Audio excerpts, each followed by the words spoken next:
Bismillahirrahmanirrahim. Assalamualaikum warahmatullahi wabarakatuh. Alhamdulillahirabbil alamin. Hadana li hadza wa ma kunna linahtadiya laula an hadana Allah. Laqad ja'at rasulu rabbina bil haqq wa nudu an tilkum jannah ustumha bima kuntum ta'malun. Asyhadu an la ilaha illallah wahdahu la syarika lah wa asyhadu anna Muhammadan abduhu wa rasuluh la nabiyya ba'da amma ba'd. Puji syukur senantiasa kita panjatkan kehadirat Allah Subhanahu wa taala karena berkat limpahan rahmat-Nya kita masih diberi kesehatan, kesempatan sehingga masih tetap istiqomah dalam menjalankan perintah-perintah-Nya. Salawat serta salam tak lupa kita aturkan kepada junjungan kita baginda Nabi besar Muhammad sallallahu alaihi wasallam. Semoga kita mendapatkan syafaat di yaumul qiyamah nanti dari beliau. Amin ya rabbal alamin. Teman-teman, perkenalkan, nama saya Ahmad Mumtaz Bakaya, program studi pendidikan bahasa Arab semester 1, Fakultas Ilmu Tarbiyah dan Keguruan, IAIN Sultan Amangkurat Gorontalo. Pada kesempatan yang berbahagia ini saya akan membuat video untuk memenuhi tugas mata kuliah Filsafat Ilmu oleh Bapak Firman Sidik, Magister Pendidikan Islam, terkait dengan logika dan berpikir ilmiah yang merujuk pada jurnal Logika dan Penalaran dalam Perspektif Ilmu Pengetahuan yang ditulis oleh Kadir Sobor. Nanti akan saya letakkan di deskripsi atau di layar. Oke, kita lanjut. Pengertian logika. Sebelum beranjak lebih jauh, kita harus paham apa itu logika. Logika berasal dari kata Yunani kuno logos, yang berarti hasil pertimbangan akal pikiran yang diutarakan lewat kata dan dinyatakan dalam bahasa. Nama logika untuk pertama kali muncul pada filsuf Cicero. Namun dalam istilah Alexander pada abad ketiga sebelum Masehi adalah orang pertama yang mempergunakan kata logika dalam arti ilmu yang menyelidiki lurus atau tidaknya pemikiran seseorang. Jadi, ilmu logika lebih merujuk pada kemampuan rasional untuk mengetahui kesanggupan akal budi untuk mewujudkan pengetahuan ke dalam tindakan. Logika secara luas dapat didefinisikan sebagai pengkajian untuk berpikir secara valid. Logika sangat berperan penting dalam ilmu filsafat. Dengannya dapat menjadi penghubung antara filsafat dengan ilmu.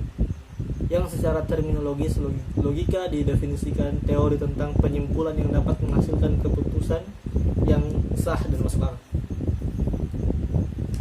Oke, macam-macam logika menurut Delianggi. Logika dalam pengertian sempit dan luas. Dalam arti sempit, logika dipakai searti dengan logika deduktif atau logika formal. Sedangkan dalam arti luas, pemakaiannya mencakup kesimpulan-kesimpulan dari berbagai bukti tentang bagaimana sistem penjelasan disusun dan ilmu alam, serta meliputi pembahasan mengenai logika itu sendiri. Logika deduktif dan induktif. Logika deduktif adalah cara berpikir dengan menggunakan premis-premis dari fakta yang bersifat umum ke khusus yang menjadi kesimpulannya. Logika induktif merupakan cara berpikir yang berdasarkan fakta-fakta yang bersifat khusus, terlebih dahulu dipakai untuk penarikan kesimpulan.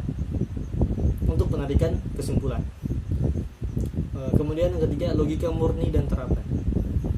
Logika murni merupakan pengetahuan mengenai asas aturan logika yang berlaku umum pada semua segi dan bagian dari pernyataan-pernyataan dengan tanpa mempersoalkan arti khusus dalam sesuatu cabang ilmu dari istilah pernyataan yang dimaksud.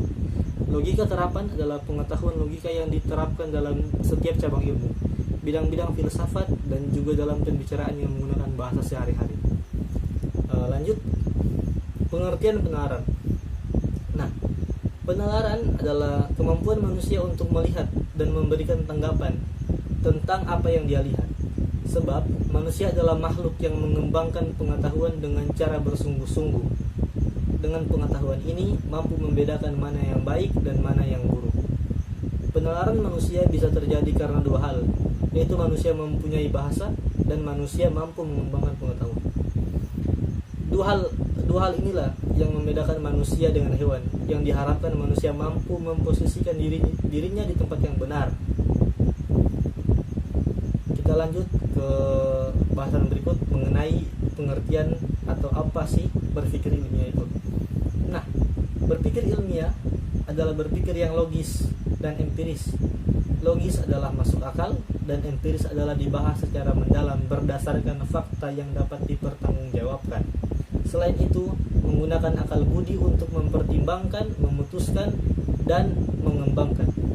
Menurut Sujono Sumargono, metode ilmiah secara garis besar ada dua, yaitu metode analisis sintesa dan non-deduksi. 1. Metode analisis yaitu cara penanganan terhadap suatu objek tertentu dengan jalan memilah-milahkan pengertian yang satu dengan pengertian yang lainnya.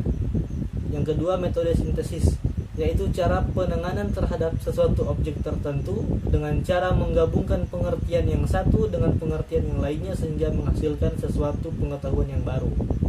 Yang ketiga, metode non-deduksi. Metode induksi yaitu cara yang dipakai untuk mendapati ilmu pengetahuan ilmiah dengan bertitik tolak dari pengamatan atas hal-hal atau masalah yang bersifat khusus, kemudian menarik kesimpulan yang bersifat umum. Selanjutnya, kesimpulan. Nah, bahwa dalam mempelajari suatu nilai kebenaran, manusia dituntut untuk bisa memanfaatkan wahana berpikir yang dimilikinya. Manusia juga harus mampu memposisikan dirinya di posisi kebenaran. Hal yang harus dilakukan manusia adalah menempatkan penalaran. Penalaran sebagai salah satu langkah menemukan titik kebenaran. Pengetahuan inilah yang disebut dengan ilmu, dan ilmu inilah yang membuat manusia berpikir. Di dalam penalaran ditemukan logika. Logika melahirkan deduksi dan induksi. Secara umum, deduksi dan induksi suatu proses pemikiran untuk menghasilkan suatu kesimpulan yang benar didasarkan pada pengetahuan yang dimiliki. Metode ilmiah berkaitan dengan gabungan dari metode deduksi dan metode induksi. Jadi, suatu proses pemikiran dapat dituangkan dalam pembuatan metode ilmiah dan juga membuktikan tentang penalaran yang melahirkan logika dibantu dengan metode deduksi dan induksi. Maka akan menghasilkan pengetahuan yang baru. Dengan metode ilmiah, pengetahuan akan dianggap sah adanya. Nah, mungkin cukup sekian video dari saya. Saya mengutip bahwasannya ketika kita menghadapi suatu persoalan, maka yang harus bertindak duluan adalah logika atau penalaran. Jangan sampai mulut kita mendahului otak kita, sehingganya ada klarifikasi atau ada tabayun untuk menemukan titik kebenaran, sehingganya kita tidak asal bicara dan tidak mudah membuat orang lain menjadi salah perspektif karena apa yang kita sampaikan. Maka dari itu saya mengajak kepada diri saya dan teman-teman sekalian untuk supaya mengedepankan penalaran dan mengedepankan logika daripada lidah. Sekian, terima kasih. Assalamualaikum warahmatullahi wabarakatuh.